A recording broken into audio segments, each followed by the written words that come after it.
Hey guys, hope you're all doing well. Now for today's video, I wanted to talk about a lot of pretty interesting details surrounding Jurassic World Dominion that have just been revealed by Deadline. Specifically, Colin Trevorrow has teased us with some pretty interesting story info that could help us get a better idea on what to expect from Owen Grady, Dr. Grant, and the others in the new film.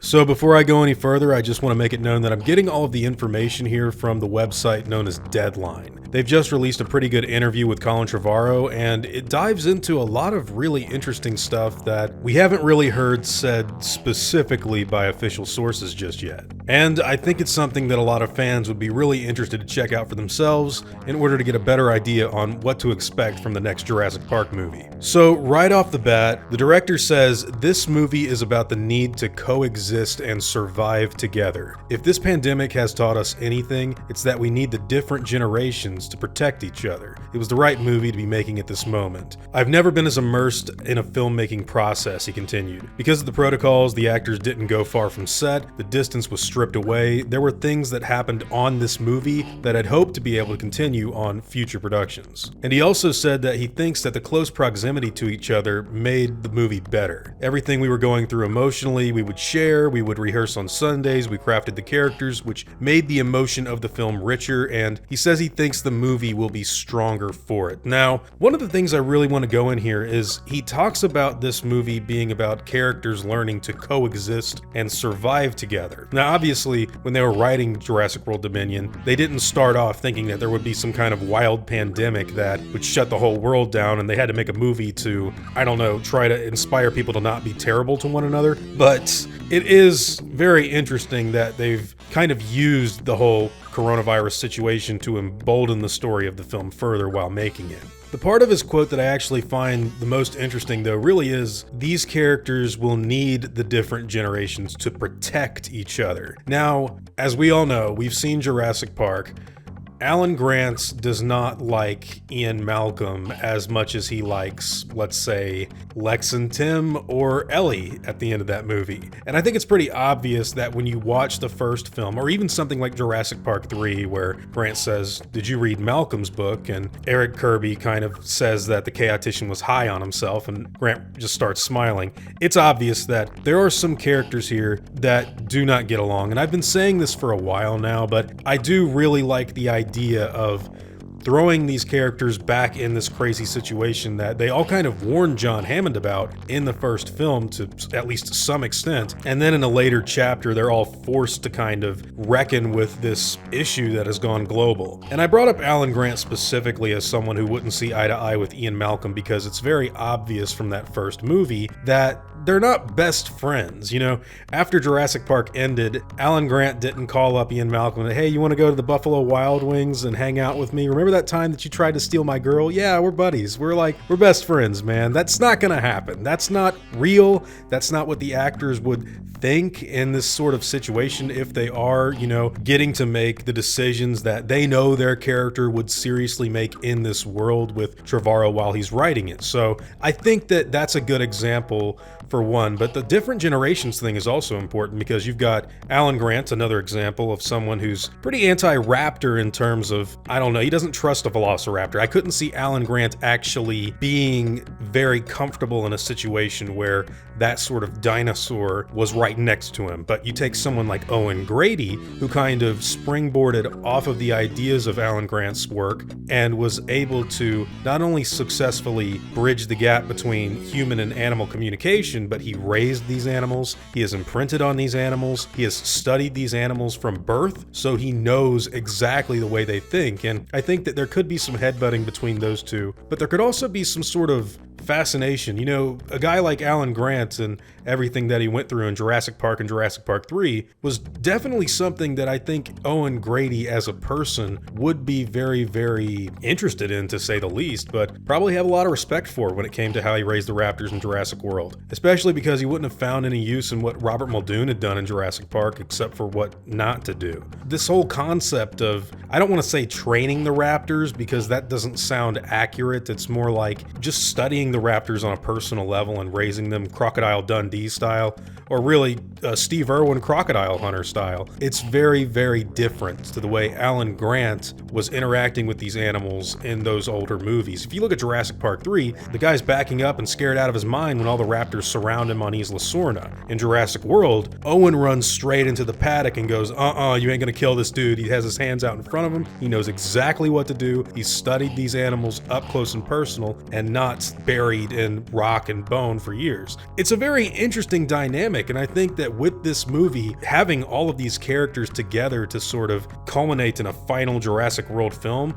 it's very interesting to me what they could do with that. Again, Ian Malcolm, that's someone who doesn't like the fact that people were trying to save dinosaurs in the last film. Claire Dearing wants to save the dinosaurs. Immediately right there, you've got conflict. Now, the one thing that I do question, and I don't know how they're going to approach her character, is Ellie Sattler, because Laura Dern was important in the first Jurassic Park. She was a static character that kind of needed to be there to help John along his character arc, but also help Alan along his own character arc with the whole kids situation, and Malcolm being, the slight mini antagonist for Dr. Grant and Dr. Sattler's relationship. So it's going to be interesting to see how they integrate her into Jurassic World Dominion, because you take what happened in Jurassic Park 3, and she's how he gets off the island, but Ellie Sattler wasn't really in that movie that much at all. I think all of her scenes were filmed in one day. Now that she's getting a legit sequel, and I know Colin Trevorrow has said before in the past that he felt kind of bad for Ellie because she never got her own movie, like Malcolm got The Lost World and Grant got JP3. It's going to be interesting to see what they do with that character. I'm sure she'll be working closely with Alan. I don't know if she's still going to be a paleobotanist, because while she was kind of, I don't want to say retired, but definitely sidelined in JP3. We just don't know. We don't have any information on what her life has been like post Jurassic Park, or really post JP3. That was 20 years ago. But it would be interesting to see if she's something of a bridge between both generations, or if she could be another antagonizing force against maybe Owen or Claire, or maybe something completely different. I have no idea what to expect, but the idea that they are taking these characters, who are not all going to be buddy-buddy realistically, if we've watched these movies, we know that not to be true. And the fact that they are taking them, they're using them realistically, they're getting the actors' voices and opinions on how the character would do something specifically in a scene, or in how they write the film. I really like that, and I'm looking forward to see what they do going forward. Malcolm hates dinosaurs being on the mainland, does not want them saved. Claire wanted to get them to a sanctuary island. Alan, scared to death of raptors, doesn't like Malcolm, probably doesn't like anybody, but I hope he likes kids still, unless they're going to backtrack on that. Owen Grady is just a dude with a gun, a really, really good sense of how to actually act with these animals. He's a guy's guy. I love Owen Grady as a character. That guy, Roland Tembo, is one of my favorite characters in any movie ever, and I just love seeing the dude that gets down with the gun, with the dinosaurs in the heat of the moments. That's Jurassic as hell for me.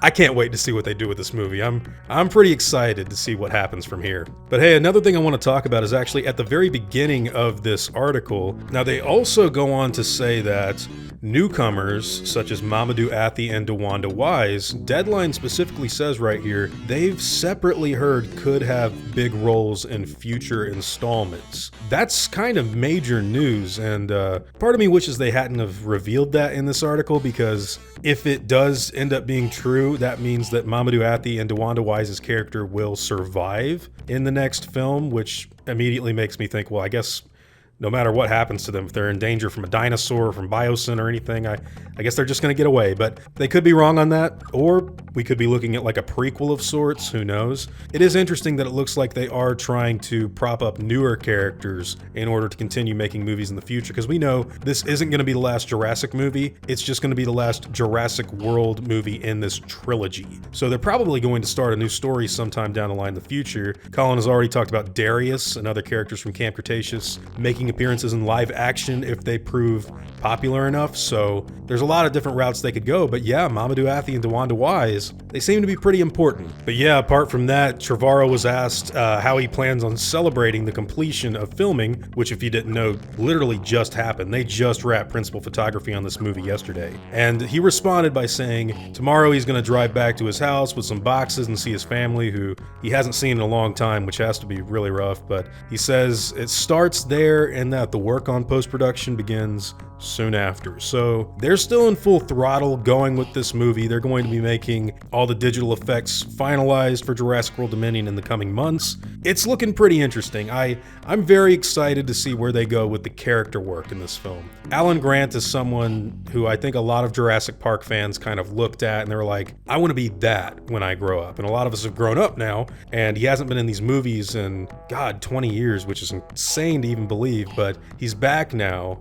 And he's going to be interacting with Owen Grady, and it's just, there's so many different layers of this that I could go into, but you have someone like Alan Grant, who's, I guess, Jack Horner or Robert Backer, versus, like, again, I got to bring up the Steve Irwin reference, because it's very, very different types of dinosaur handling, and I'm really excited to see how they play this all out in the next movie. Well, I wish we could see it in June, but pushing it back was the proper way to go. Anyways, guys, that's just a little bit of information on some of the character work that's being done in Jurassic World Dominion. I'd love to know what all of you guys think about this. What are your thoughts on how they're approaching the different generations being used to protect one another? And what do you think this could mean for the next movie? I've just given my little interpretation of it, and I know a lot of it is just me being like, oh, this sounds cool, but I want to hear what all you guys think. What do you want this movie to turn into? What do you think these characters should act like, and how do you think they should act to each other? Whatever your thoughts and opinions happen to be,